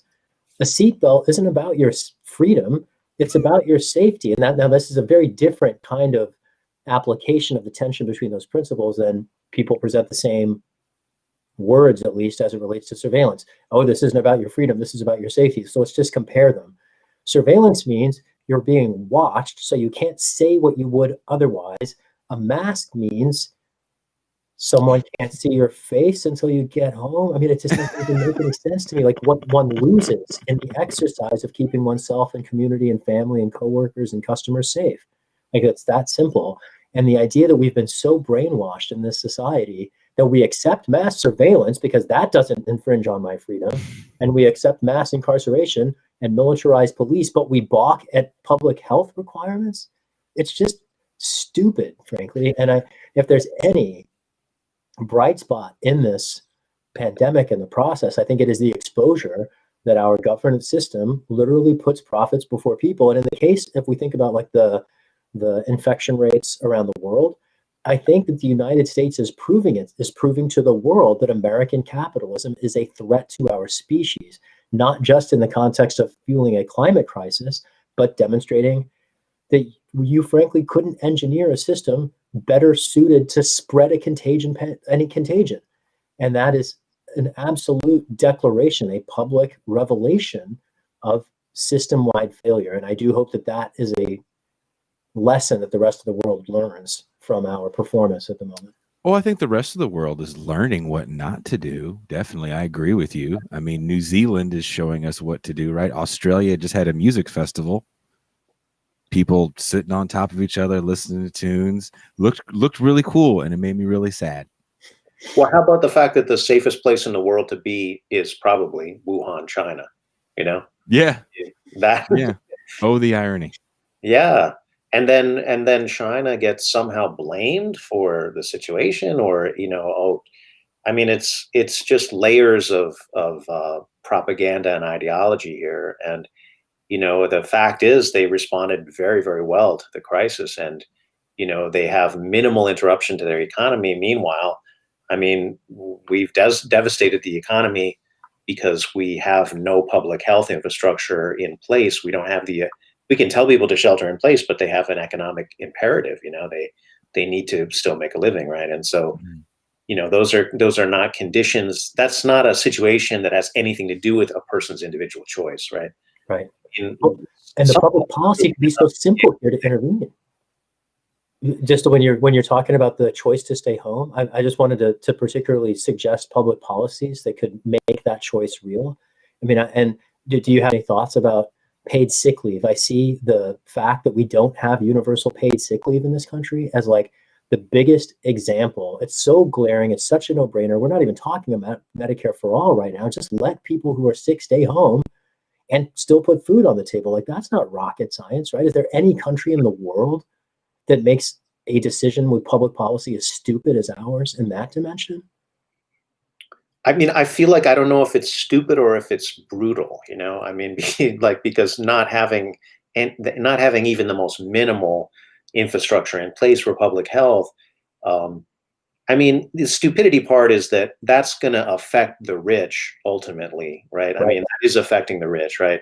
So they cannot completely wall themselves off from society, right? So, you know, but the brutality is that, you know, it's set up to structurally kill the poor. And, you know, I mean, like when you mentioned like pharmaceutical research and not being focused on the basics, I mean, the disease that is still the largest killer globally is malaria. You know, we have very good treatment for malaria, but we don't give them to people. I mean, you know, malaria kills something like 1 million people globally a year, right? And, you know, a lot of this is totally preventable. You know, we already have very good treatments for this and very good, you know, so I think this is, to me, this is just an indictment of capitalism, right? A market-based system that doesn't give people the basics for a decent life is not a system that has a future. Well, it's a system that doesn't have a future in a democratic state. I mean, it begs the question, like, and this might sound esoteric, but I think it's actually like the $1 million question of our generation is, do we have control? Is this a government for, of, and by the people, or one accountable to us in any way or not?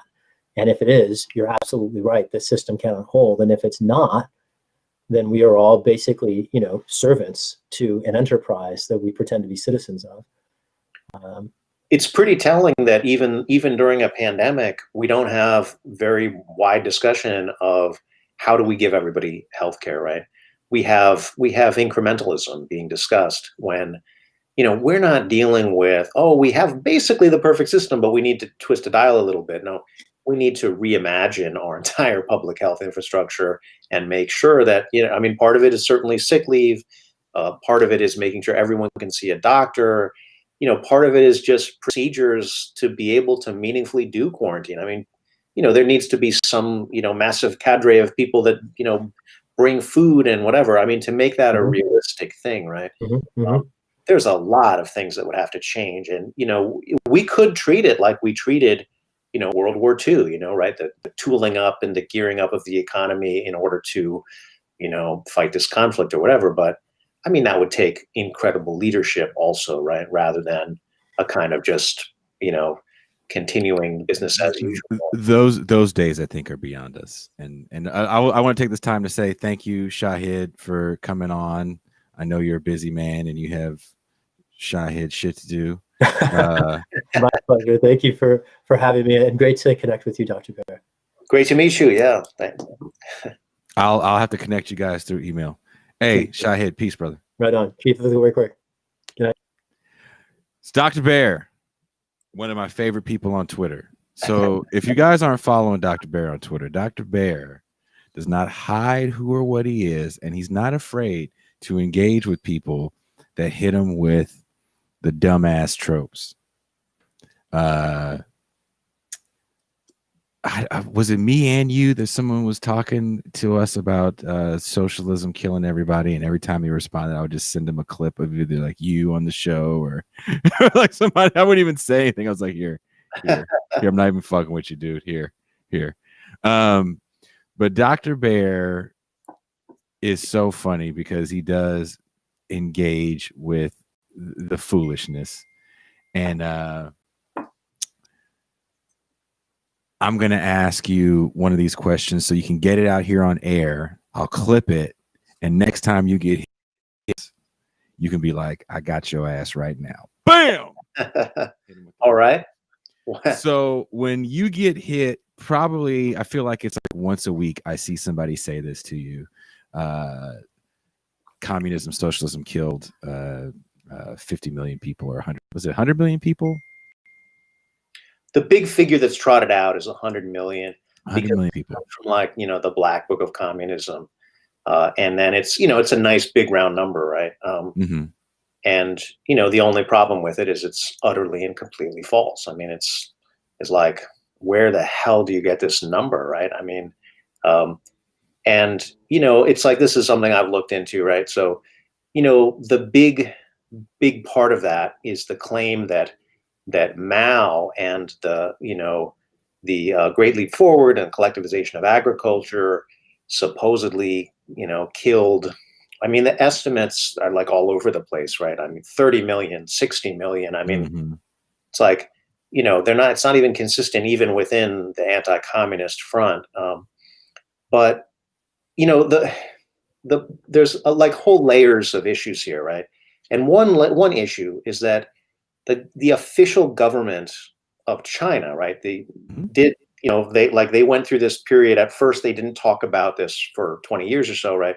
And then they said, well, okay, so the death toll was 16.5 million.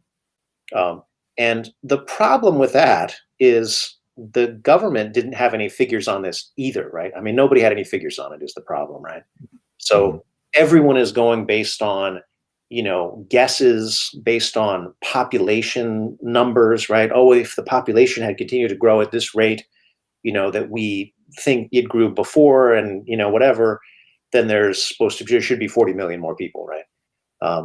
Now, to use that as proof of anything is just nonsense, right? I mean, population growth rates change.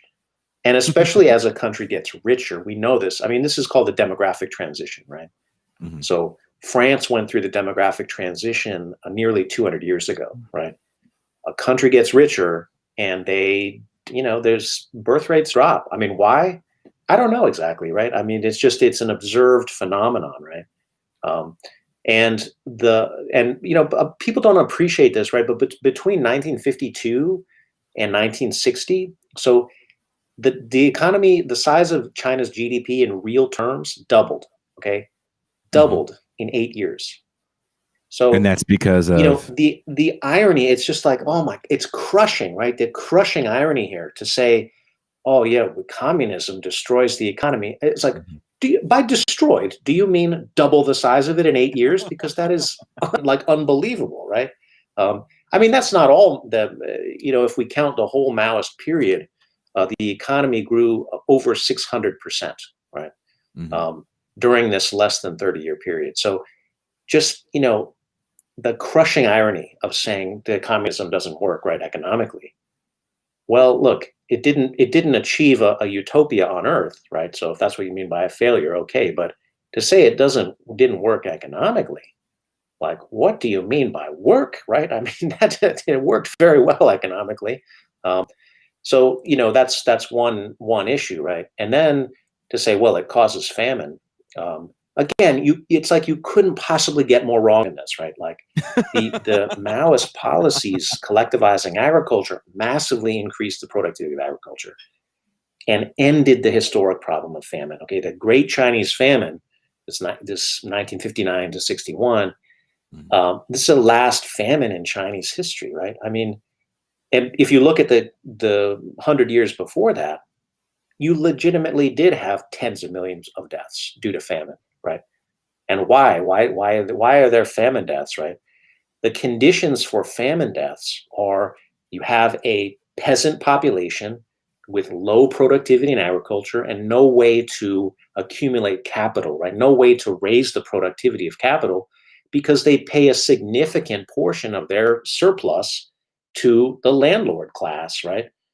And that was the situation in China. That's the situation in a lot of agrarian societies, agricultural based societies, non-industrialized societies. That's basically the default position before a society industrializes, right?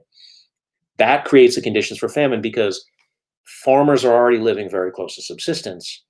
Anything that disrupts that, a drought, a crop disease, a flood, right? And all these things are, they don't happen every year, thank God, but they happen periodically. That is gonna kill a lot of people, right? So China ends that, right, by collectivizing agriculture, by pouring resources into it, right, and by developing the productivity, massively improving the productivity.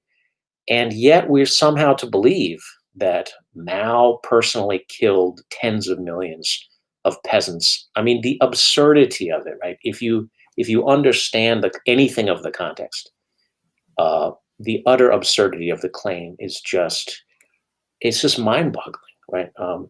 So like I have a video on this on YouTube, and I say, look, I mean, if we're honest and we look at what happened in the history, we'd have to say it's not Mao personally, because none of this stuff ever is one person, right? But it's these policies are responsible for saving tens of millions of lives, not ending them, right? Mm-hmm. So, it really is the direct opposite of this claim is what's true. And, I mean, like when people believe something that's so utterly wrong, I mean, I don't know. What do you do with that? Like, do you challenge every single person who says something about it? I don't know. You can't live that way. Sometimes you do. Sometimes you do. And I give you. I feel like sometimes you're just like you're doing this at the computer when it's happening, like Rocky for the fight. Oh, I see. Because it's rhetorical style. Yeah. It feels like without fail you're gonna get that trope constantly, or the other one that I think is even better is the Margaret Thatcher quote of socialism works until you get tired of spending everybody else's money or somebody else's money. Which is just silly. But I in listening to the back and forth with you and Shahid as we talk about a future that's pretty frightening, because no one knows what's really ahead, because we don't have a rule book or a playbook on what to do next. Because if you look at 1919, that was a very different time. Yeah. You can't look at 1919 and go, well, this is what you did in 1919. Very different time. And 2008, is a very different time. The Depression is a very different time. The pandemic just adds this extra caveat that's just so hard to deal with. And then I think when you couple that with the fact that I don't feel personally, maybe you disagree with me, that the left is really organized to push for the reforms that we really need. Student debt and debt in general, we should have people storming the White House walls. Yeah. Healthcare for all, we should have people storming the White House walls. The left is definitely not organized. I mean, and this is because of, the COINTELPRO and, the massive amounts of government disruption and infiltration. And, there's this crazy statistic out there, right, that said, like, when the numbers were released about COINTELPRO, that in some of these organizations, 1 in 6 of the members were infiltrators, right? 1 in 6. So it's not just a few, right? I mean, it's massive wholesale infiltration, right? And like, what were the infiltrators told to do? They were told to be contentious at meetings, to engage in endless discussion, and so that you couldn't get a decision made, right?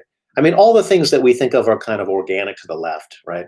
Are like, oh yes, somebody wants to just have another meeting and you can never get consensus, or you can never get whatever, you can never bring it to a vote and move things forward. It turns out a lot of that stuff was, the actual conscious effort of, the US government to bring down the left, which, I mean, you got to hand it to them, right? They did a lot of damage. But I think that, I mean, like Marx said, right, capitalism generates its own gravediggers. And we're seeing that now, right? Because the most massive on the street protests maybe ever, right? Yeah. This year, Yeah. And over what? Over police brutality or over racist violence, I mean, did you see that coming last year? I didn't, I mean, like, was racist violence a problem last year? Yeah. Like, so why now? Why this year? I don't know. I think the lockdown, I'm sure that's part of it. Yeah. This is just my opinion. There's no scientific data. This is just my punk ass opinion. It's also all the videos, though. I mean, all of the, and it's just outrageous. It's like all the videos with that lockdown, right? So you're locked down. You're constantly seeing all this violence, and it happened back to back to back, and it was all huge. You had Ahmaud Arbery at the beginning, but I think we weren't even locked down yet when Ahmaud Arbery got killed, and then you had Breonna Taylor, and before you could even like finish drying your eyes over what happened to Breonna Taylor, you get hit with George Floyd. Yeah. And now it feels like all the other violence that's happening, and there's some horrible things happening down by you. That sheriff department in LA County, Right. I know you're not in LA County, but that sheriff department down there is fucking vicious, man. Oh, the LAPD. I mean, my God, right? I mean, this is. But that sheriff department, I mean, remember they just killed that kid that was a security guard because the guy wants to get his stripes to be part. I forget what the name of the crew was within the sheriff's department. Mm-hmm. And they're banging more heads even more now with the eviction that went on Thanksgiving. They're beating people up, kicking them out of their house on Thanksgiving. Yeah. My fear is when you saw George Floyd and you saw everybody get up and protest. Oh, somebody put the gentleman's name, Andres Guardo. When you saw George Floyd and you saw everybody get up and protest, a lot of us felt like, oh, this is cool. And then I felt like it got co-opted real quick. Let's spray paint Black Lives Matter on the street. All these city councils said, we're going to defund the police. And they didn't really do anything. There was just a ton of lip service paid. Yeah, I mean, the propaganda campaign, I think, is very, very sophisticated. I mean, even this thing about like, put a pallet of bricks shrink wrapped right on a corner. I mean, who did that? Antifa? Come on. Yeah. Yeah. Antifa is not an organization, right? Antifa is more like a philosophy, right? Mm-hmm. So like, did a decentralized philosophy put those fucking pallet of bricks on there? No, of course not, right? An intelligence agency did that, or a police department did that. We don't know, but we know there's a lot of provocateurs. And yet, one person throwing one brick that breaks one window, that discredits somehow the entire movement, right? I mean, I just think personally, I'm like, is this a organized movement for socialism that the workers are trying to seize the means of production? No, of course not, right? No. But should we all support it on the left? Absolutely, right? I mean, like, without a doubt, right? And we should support it and defend it against its many enemies, right? That are trying to sway the hearts and minds of those who aren't yet sure about, like, oh, is this a good idea? Well, what about the methods? Or, if people are looting, we can't support that or whatever. And it's like, no, you just unequivocally support all of it, right? I mean, you defend all of it because this is despite whatever, theoretical problems or whatever, we've got to like close ranks and be like, people on the street protesting, the worst aspects of this racist capitalism that we have. Yeah, of course you got to support that, right? Absolutely. And I just think, we have there's an evictions crisis that's about to happen. I don't think it's really hit, but there's millions, if not tens of millions of people who are, just about to get evicted. And, there's been moratoria in different cities, but these are going to expire at some point. And, because the fact is millions of people cannot pay their rent, right? And so the normal course of things is to evict them, which is horrible, right? I mean, that's a horrible structural violence against the poor. But I wonder, like, what will happen when a big wave of those hits, let's say it happens in the next few months, when we have double the number of deaths. I think the conditions are there, and it may be that even a very disorganized left maybe could do something in that situation. I feel like I'm seeing some. Again, I don't see the entire country. I only have so much time to read the papers that I do read. Yeah. I do like a lot of what I'm seeing in Southern California about people trying to stop the evictions out there. For those that don't know, Caltrans, which is our transit system, had purchased a slew of houses, I think like 400 houses in the 60s or 70s, to build a freeway extension that never happened. And a lot of these houses have been vacant for some time, and the city had agreed to rent so many of them out, but there was still some that had been vacant for sometimes like years vacant. Some people were living in these vacant houses. And then on Thanksgiving night, the Caltrans police and the LA County sheriffs came in and kind of violently evicted these people from their house. And I think what we're seeing now, and this is another fear of mine, and someone says the left built a culture around intentional interruption, which I think is kind of funny. My big fear is because you have a Biden administration and the talking points change. So right-wing media, which sometimes does a good job of critiquing the Democratic Party, sometimes. Right.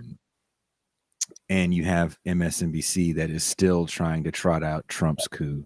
Like Trump will be in Mar-a-Lago somewhere and they'll still be trying to get viewership with Trump's coup news reports. As Trump's coup is still the story du jour, even in a lot of main or bigger leftist media circles, and the right wing is still pushing kind of the same thing in a different way with voter fraud. We're not talking about like real problems like the evictions. And as these evictions are happening kind of in real time, you know, there's some interesting, there was an article, MIT put out an article about evictions in like Kansas, how they're happening online. We're just not seeing it. And we're not seeing it from the local news is being bought out by major conglomerates. So we're talking about the narrative being so controlled by the heavy hand of monopoly. Yeah. And no one's talking about it because it's almost like no one understands. So you only understand what you hear all the day. So if you're watching like even like the Young Turks and all they're talking about is Trump, Giuliani, Trump. And then you watch MSNBC and they're talking about Giuliani, Trump. And then you turn on Fox and it's fraud. Even if you are 5 minutes away from getting evicted, you don't know even who to go to tell your story because there's no one there to tell your story. It's just not important. In the eyes of media, I disagree. I mean, I know it's an important thing. So when it comes to like evictions, I mean, they're happening. Again, I'm seeing these encampments get larger and larger. My girl and I were driving in a city that's you know the Bay Area, Concord, California, which is a super suburb. Yeah, the epitome of a bedroom community.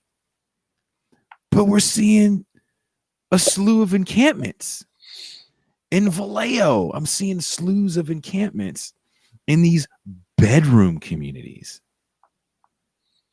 Yeah, I mean, there's a big encampment near where I live, you know, in the riverbed, right, the river that goes through Riverside, and you know, they actually just had an initiative here that said, you know, they were the city was going to spend some money, some of it in relief funds and whatever, but it didn't get supported by the city council and it got shut down and whatever.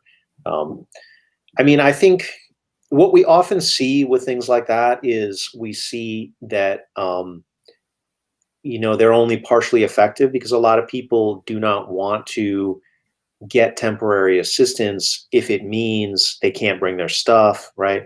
Mm-hmm. You might end up being worse off after they, you know, emerge from this temporary respite, right? Yeah. I mean, it's very hard to solve the problem of homelessness at the local level, I think. You need some kind of national strategy. I mean, not that, you know, we should try, right? If we can make inroads on the local level, I'm not saying give that up as a venue of struggle at all, but you know, I think what you see is that the local level has very limited resources as well, right? So, Yes. because that's the thing that kind of shut that down here. You know, it was a good idea. You know, all these things, it's like it's a good idea, but it's not enough, right? Yeah.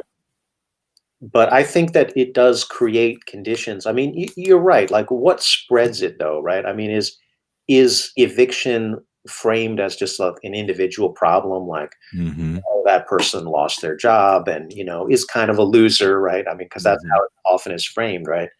I mean, you know, cruelly untrue, but that's how we're conditioned to view it, right? And then it gets just swallowed up, right? And we don't notice it. But can that happen to tens of millions of people and at around the same time, and there to be no impact? I don't know. But I just think, it's certainly something we should be concerned about, just as a massive, instance of human suffering that's not necessary, that shouldn't be happening. So I don't. Will it set things up? It's hard to say. No, it's frustrating, man, because I saw a Trump press briefing about Operation Warp Speed, which is his thing to get the virus, right? And no matter what happens, he's still coming out talking all this crap about election stealing, and that's just his shtick. That's his pro wrestling stick. Because at the end of the day, he knows the virus, the vaccine, is kind of going to be his pat on the back, whether it works or if it doesn't. And what's interesting to me is when you say things like, well, before the coronavirus hit, the economy wasn't in a great way.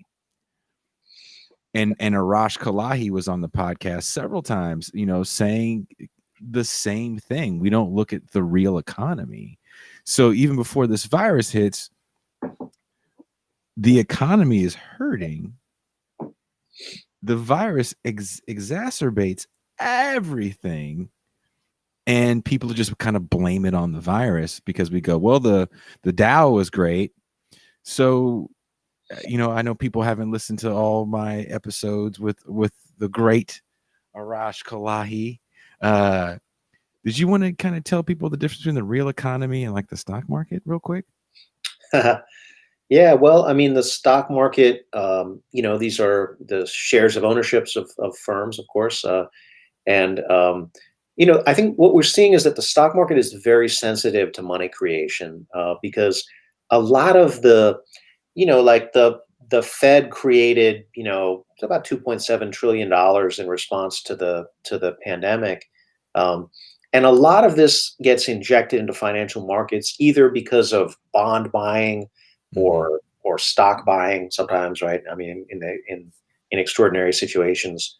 And who owns the majority of financial assets? It's the very rich, right? That 80% or so of stocks are owned by the top 5%. So although a lot of people own some stock, it's the rich that own a lot of it, right? There's a huge difference between how much stock a billionaire has versus how much the average person has. So bailouts of the stock market are bailouts for the very rich, and I think everybody knows that, right? Like, despite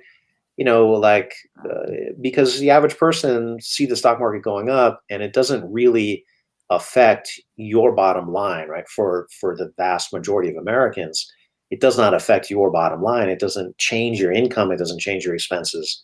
So, I think there's a pretty good understanding. The Occupy movement had this good slogan, where they talked about, Wall Street versus Main Street, that kind of rhetoric. Yeah. And I think there's something that just is intuitive about that, right? That doesn't help the average town or the average person or whatever, right? We're seeing, the effects of deindustrialization, hollowing out all of these towns and so on. And so, yeah, of course, right, the stock market it's not a good reflection of the real economy. Unemployment would be probably a much better measure to look at. And the problem with that is that the typical unemployment statistics don't quite measure the severity of unemployment the way that they should, right? And this is something that the Bureau of Labor Statistics had been criticized for decades, right? Economists said, look, you're not counting, all the people who work part-time, but they'd love to have a full-time job, right? So, those people should be counted as half employed or something at most, right? But the way the statistic is like, if you have a job, you're not unemployed, right? If you have a paid job. So, and then there's people who give up looking for work, right? If you're not looking, then you're not going to be part of the unemployed that they count, right? So the Bureau of Labor Statistics in the 90s, they responded to this and they said, okay, you know what? The critics they're correct. After not listening to them for decades, we'll finally listen to you guys and we'll introduce, they introduced several new statistics And so they included a broad-based measure, which is called the U6, right? Mhm. And that does include the things that I mentioned, right? The discouraged workers, what they're called the marginally attached to the labor force. And, the thing about the U6 is it's usually about twice as high as the regular unemployment rate, right? So, that for political reasons, incumbents don't like to use it, right? They don't typically use it. I think it's a better measure. I think that should be, the mainstream measure that everyone reports on. Um, and, we don't really see that, right? The media reports the U3 measure. That's the standard measure, which, again, many decades of criticism from economists, saying that doesn't really cover the extent of the issue here, right? So, but we have, and of course, right now we have a huge unemployment crisis. So that is something that's affecting the average person, or especially, the working person, the working poor, much more. And the other thing, of course, is the minimum wage, right? Because that's the baseline, right? Mhm. We know the federal minimum wage has not budged since 2009. So, that's a long, long time, right? So here we are with a federal minimum wage that hasn't budged in a while, and we have Mike Rufo that says exactly national solutions needed for such a large structural inequality as homelessness, which that is wealth-based, no conversation on the homelessness crisis at all in the presidential election. Right. It's not a sexy issue. Housing is not a sexy issue because I think we've been looking at homelessness for the last 50 plus years as those people's problems with their own substance abuse and or mental illness. That's just how we look at it. If neoliberalism won anything, it was that. Yeah. I'm watching, or I was watching. I don't have Amazon anymore. I was watching the Ronald Reagan documentary on Amazon because Torrey Reed told me to watch it, and it's been really good. The 3 episodes that I saw are great. And there's a part where Ronald Reagan's son says, "My father hated welfare, but he actually like individual people. Like he cared about individual people. He just didn't, if you've seen any of the documentary, it kind of tells a story of a man that just really lived in his own mind. Like he really was the senile old man that just read the cue cards." And I feel like that's kind of neoliberalism in a nutshell, right there, right? Like, okay, you're going to be kind to somebody individually, but you're going to create policies which are structurally brutal. Yeah. It's like, this is hard for us to wrap our minds around, right? Like, if you implement policies which result in the deaths of hundreds of thousands, I do not care how nice you are individually. Yeah. I mean, like, it doesn't matter. And anyway, who cares? I'm not electing somebody to be my friend, right? It's like, you don't want to have a beer with George Bush Jr.? No. Wasn't that the whole thing? I think it would be a very troubled relationship between me and that war criminal. But that's the thing. And I've been having these really great conversations with I had a live stream a few weeks ago with Torrey Reed and Pascal Bair, and we have great back and forth and sharing information. Whenever I see Barack Obama bring his oh so well groomed high yellow behind out to talk to anybody, it's always to crush something. He came in to crush the NBA strike, which I really believe the NBA, if they would have canceled their playoffs and their championship game, we probably wouldn't have an NFL season. And as much as I love sports, I'm totally okay with that. We're seeing more games in college, and the San Francisco 49ers and Stanford University can't even play games at home. They're playing their games in Vegas and Arizona. Mm-hmm. Because of, the state shutdown. And then there's all these, so many players getting COVID, and coaches and trainers that these games are getting canceled. And it's frightening to think that you're willing to sacrifice these people for capital. And Obama came in and crushed that. Obama was part of the crushing of Bernie Sanders, and he just keeps getting rolled out as not just the voice of Black America, but like the soul of America, right?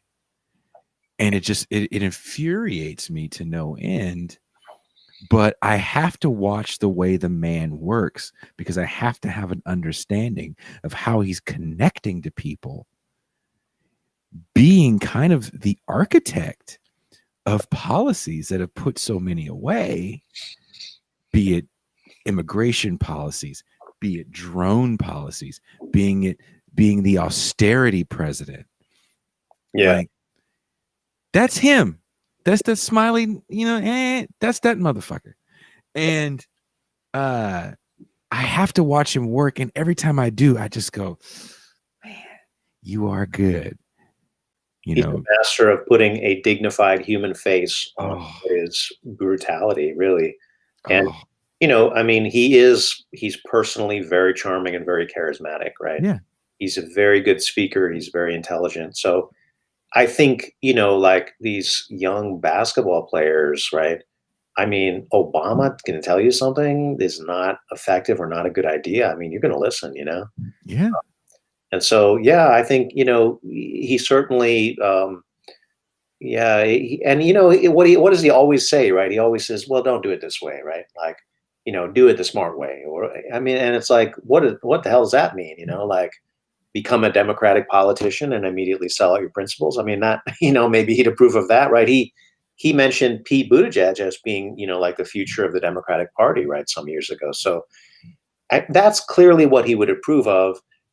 I mean, it's hard to like, I think Obama is going to destroy his own reputation, honestly. Like, it might take 10 or 20 years, but I think people are going to go, God, he's done, how many bad takes does it take before somebody wrecks their reputation, Bill Clinton ruined his reputation with Monica Lewinsky. And I don't remember if it was you who was talking about how even Monica Lewinsky got into the White House. No, it was an article I was reading about Gary Hart. Remember Gary Hart? Yep. For the youngins that don't remember Scandal, before Monica Lewinsky. So tame by today's standards. It was a picture on a boat. There was a man that ran for president in '84 named Gary Hart. He was a senator, I believe, Colorado. And there's a good piece in the LA Progressive about him. It's a long piece, probably about a 20-30 minute read. And basically says Gary Hart was kind of the last of this Democrat that was more true to the principles of maybe LBJ than Jimmy Carter. And the Democratic Party at the convention, as he gives this speech, and you should, I advise everybody to find Gary Hart's 1984 Democratic Party speech. It's like Obama's speech in 2004, but with a little more of that 60s, pre-70s Democratic Party. So he's like pro-labor. He's like the last of the pro-labor guys in the Democratic Party. And the story goes on to say that pretty much the party in general didn't want him in. They felt they would be better off with I think Mondale ran that year in '84, who got blown out. And Hart actually did have a lot of steam, and people really felt that if anyone was going to defeat Reagan and really make him look bad for these first 4 years, it was going to be someone like Gary Hart. But the donor class, which really controls the Democratic Party, felt like, no. We're fine with another 4 of Reagan. Like, we can take another 2 terms of a Reagan-esque person. We can't fuck with you. So they kind of did the Bernie thing that they did to Bernie in 2016 to Gary Hart. Yeah, but there was another, I mean, who was more Bernie is Jesse Jackson, right? I mean, Jesse Jackson was running a very exciting campaign in '84, and then he's even more successful in '88, right? Yeah. I think '88 was the year that he was given the nomination and then gave it up to Dukakis. I don't remember if it was 84, 88, but he ran in both of those years Yeah.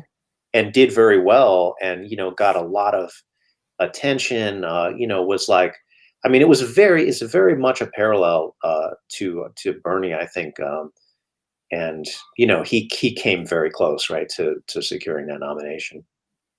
It's interesting how like these figures like Bill Clinton and Barack Obama, that's still, well, Bill Clinton not so much anymore, and again I think Monica Lewinsky, and then his wife. If his wife isn't in politics for the last 20 years, maybe Bill Clinton's legacy isn't as bad. Well, I mean, to you and I, we know his real legacy, but maybe he could be the Bill Clinton that people thought he was in 96. And this is just my opinion. But it's funny to read this thing about Gary Hart, and it took me down a Gary Hart rabbit hole, which I never thought I'd say in 43 years of life. That I'm looking up all this shit Gary Hart's been writing over the last 35 years, and his critiques of the Iraq War to his critiques of our involvement in the Balkans. I mean, he was a true anti-war candidate. Right. It wasn't just lip service with this guy, which was another reason why the party didn't want him in there. So when I think about like movements and then performative politics is where I have a difficult time on the left because I feel there's a lot of performative shit. Yeah. And not a lot of movements.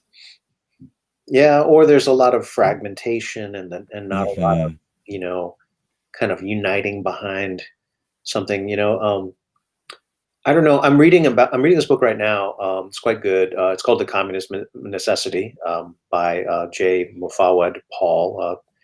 And it just kind of looks at this, right, what he calls movementism. And, just this idea that, there's like a kind of vague anti-capitalist movement, right, that emerges in the 1990s, anti-globalization. Remember that movement, right? The anti-WTO. Mm-hmm. I mean, I participated in some of these protests, the DC one that was huge. And it's like, okay, it's a coming together of groups that are, maybe only united under the anti-capitalism banner, right? Mm-hmm. And with the hope that in some way or some form that they'll somehow, take over or whatever, without really doing the work of saying, what do we actually all agree on and how do we, do that in a cohesive manner, right? Just taking to the streets to kind of resist the neoliberal order or the worst parts of it, maybe. And it's like, yeah, there's not a coherent strategy there, right? And that we need to do better than that. And I was just kind of thinking about that, like, well, what would it mean? Like what specific policies, like, could we? Because if we have to like trade philosophies and ideologies, we're not going to an agreement, right? Yeah.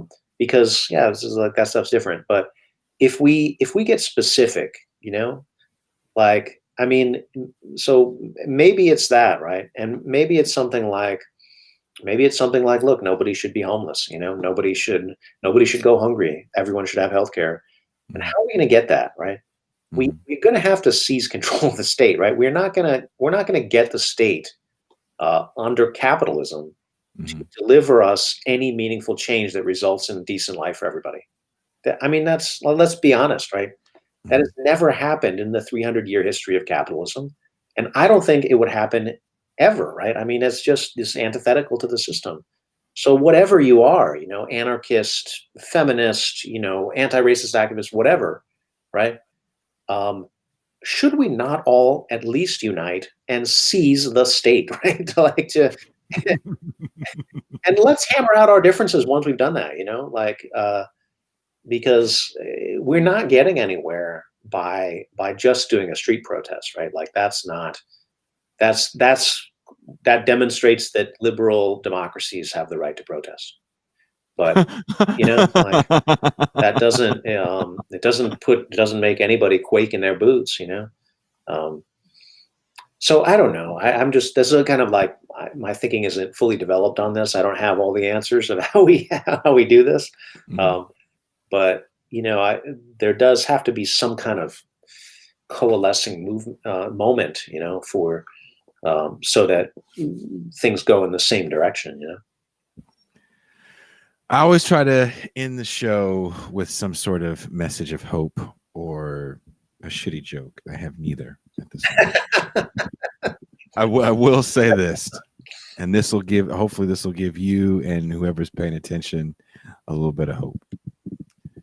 Today is December 8th, 2020, and there's 250 million people protesting in India, striking. Yeah. I was listening to Boots Riley on Brianna Joy Gray's show not too long ago. Brianna Joy Gray, even my mom tweeted at you to come on the show. What's up? And he said there was like 1,100 wildcat strikes this year alone. Yeah. Chris Smalls is doing his thing, man, bringing attention to the horrors of what it's like to work for a mega corporation like Amazon. I play a role-playing game with a lot of the guys from Zero Books, and in this dystopian future of the role-playing game we play, Amazon owns everything. Everything's controlled by the corporate entity.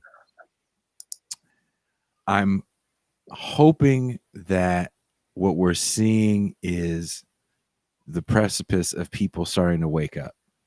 I'm sure you're seeing as a teacher of very young people that they're starting to ask questions that people might not have been asking even 5 years ago.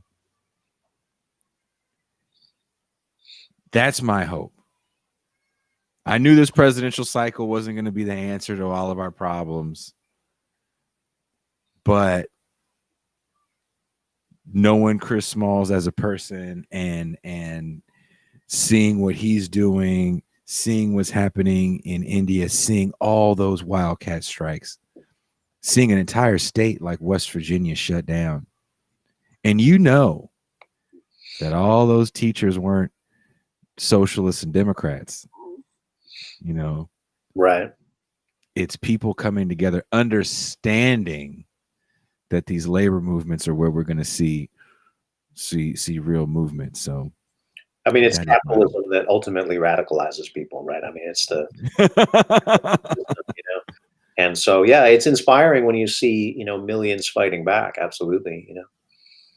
And that is my hopeful message.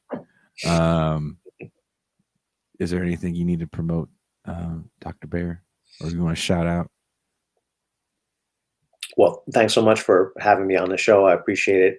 It's always great to hang out with you, and I'm glad I got the chance to, be in discussion with Shahid. And I think this is a hopeful development too, when we see people who are running for office, openly as socialists, right, or openly critical of capitalism. I mean, that's a very new development, and I think it says something about the weakening of the Cold War propaganda that is so deadening to like real thought about society. So I'm happy to see that period kind of fade away, and I think, because we do need to think in much deeper ways about what kind of society are we going to create.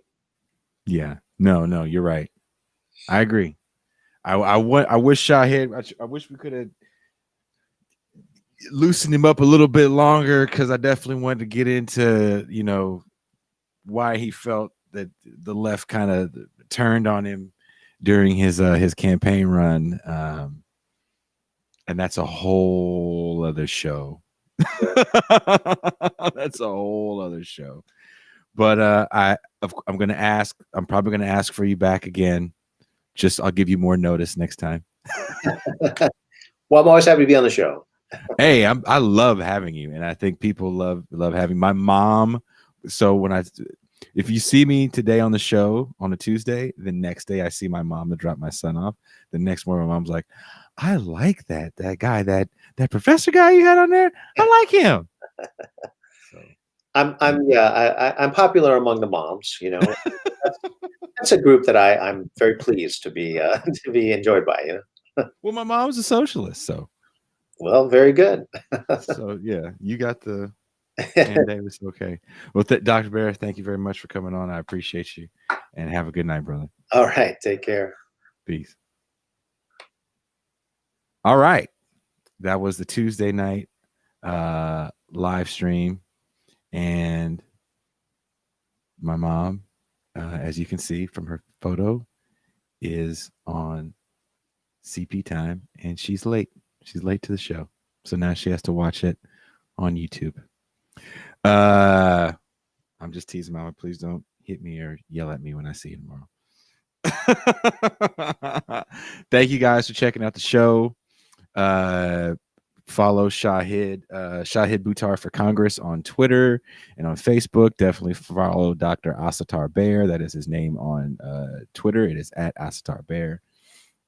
Also, if you're watching on YouTube, click the subscribe button.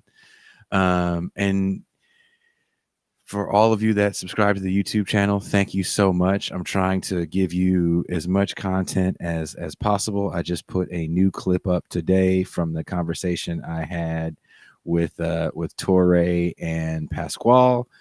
Pasquale and I have been talking about doing, and Torre and Cedric Johnson are talking about doing a big end of the year show, possibly having Torre's dad, Adolf Reagan, on the show too. And the topics we're talking about, of course, is some end of the year stuff, but we want to get into a broader conversation.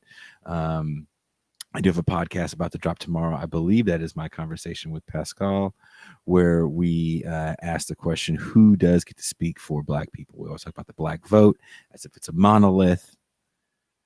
Who gets to speak for Black people? And it stems from Pascal sending me a very, what I found hilarious article about Charlemagne the God, radio show host for the Breakfast Club, being and the whole thing was about like who anointed him as the voice for Black America during this last election cycle.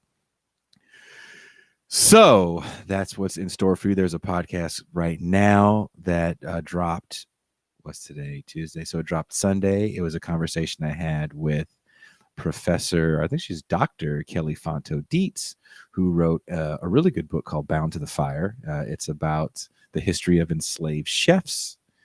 And she's done some great kind of like, is it anthropological work?